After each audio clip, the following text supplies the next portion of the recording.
Hello and welcome back to In the Kitchen with Pen. I'm just going to get an apron on because I know that I'm bound to splash things about. Oh, Highland Coo Temu buy.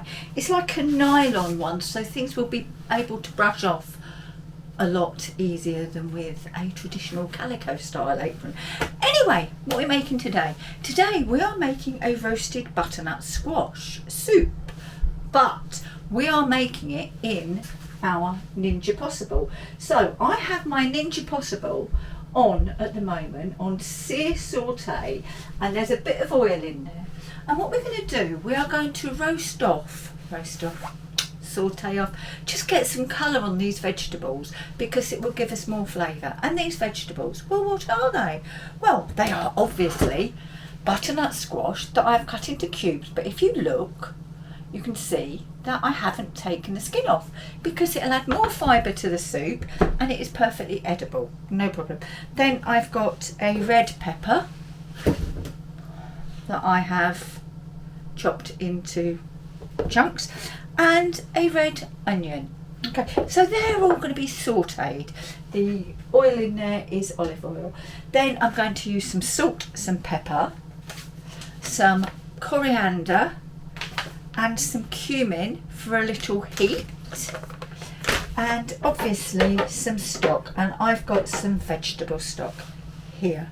So I'm going to now move you across so you can see as we do our first, well, fry.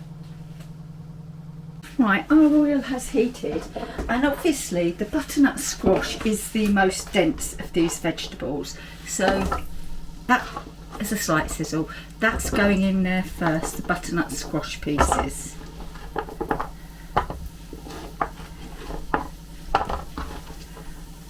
I'm going to let them take on some of the oil, and then we want them to start to colour. Crikey. I didn't think I had a lot of butternut squash, but let me tell you, when you're putting it in by the handful, there's enough. Butternut squash, it is obviously part of the squash family, the pumpkin family, and it is really, really tasty. How does it? It's got a slight sweetness to it as well, which is good. So what I'm doing is I am just tossing the butternut squash in the oil so that it gets coated, and then I'm popping the lid on and I'm going to leave that to saute for a few minutes before I add the other vegetables in. Right, we're getting some colouring and some blistering now, so let's go in with the remaining vegetables.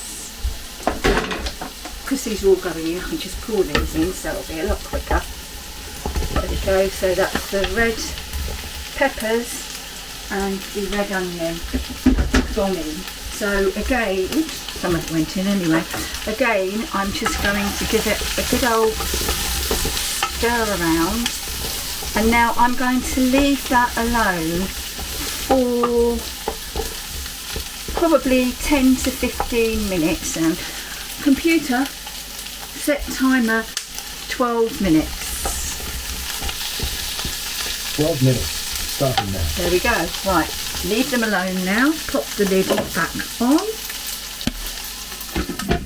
and we'll be back. Right, it's actually been 5 minutes, actually 6 I'm giving, and I'm going to now add some seasoning because these have toasted lovely now. So let's go in with some freshly ground black pepper,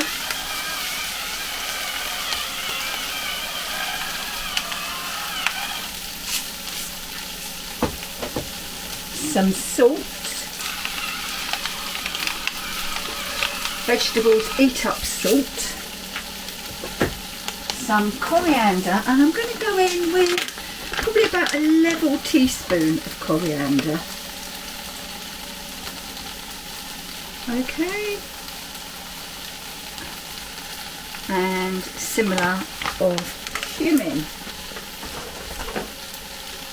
Then I shall stir this all together once more.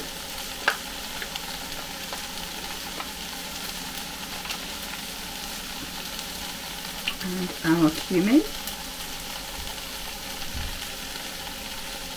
Right, now this will toast off these spices too, and if you toast them off, you get more flavour out of them. It's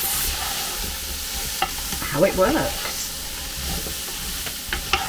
Oh, I should have put some garlic in. Right, okay. Fear not, I'm going in with some garlic powder, and I'm going to go in quite hefty on the garlic powder. Right, garlic powder in. I can smell the cumin and coriander now. Right, look, just want to show you that one piece there to see how they've toasted really nicely. And now I'm just going to go in with the stock. I have 2 pints of stock here. I've gone in with about 1 3/4 pints. Everything down into that stock. And now I'm going to switch it across. I'm switching it off, and I'm going to switch it to slow cook and press start. And as you know, this possible resorts automatically to 6 hours, so I'm going to leave it at 6 hours, but I will come out, and once I know, there you go, see it's 6 hours if it's on slow cook. Once I see how it's doing, I will let you know how long this took to cook. It has actually been 55 minutes, but I think this is cooked because, as you can hopefully see, it is bubbling away, and look, fork tender. So what we're going to do now is we're going to go in with our hand blender,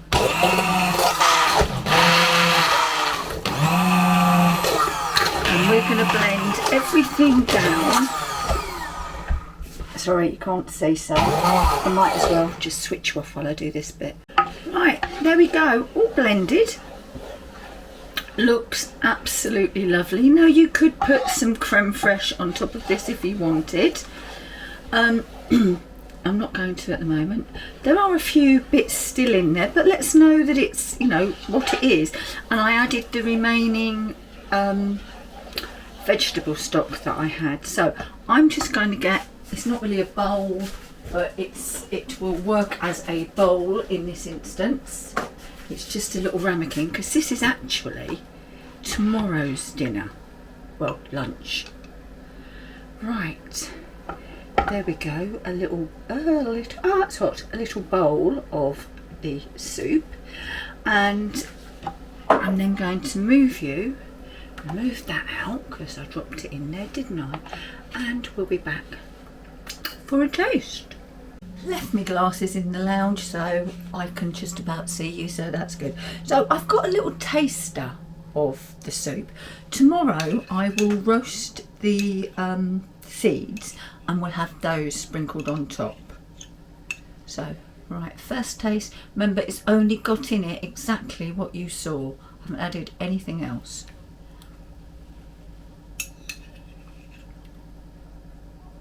And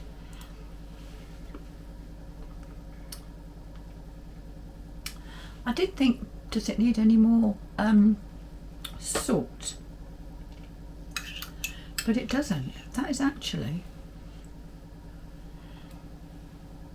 that is nice. And I've got a nice big piece of butternut squash there that I didn't completely whiz up. Don't know what word I was looking for then, but it wasn't coming out, was it? On a cold winter's day, this is perfect. And it took, even if you say it took half an hour to saute all the veg, it didn't. But you know, so that's an hour and a half and you've got a bowl of hearty homemade soup from your slow cooker, let's not forget, from your Ninja Possible. You really can't go wrong, can you? There's no need to add any thickener because the vegetables, because you've blended them down, they've given you the thickness to your soup. There's no dairy in there, so good for anybody who's dairy intolerant. Oh, that's nice. I've got a... You know how I charred it? That was a nice bit of char on that piece of skin from the butternut squash. Yeah, it could have carried on cooking. You could have put that on when you go out to work. Make sure you use lots of liquid though, and come back in the evening and all you have to do is blend. Perfect. Or come home at lunchtime, pop it on. Even better. Worried about it? Put a timer plug in there. But that, roasted butternut squash soup from your Ninja Possible, most definitely possible. Thank you for watching. Hope you've enjoyed it. If you have, give us a thumbs up, and I shall see you all again very soon in the kitchen with Pen. Bye bye for now.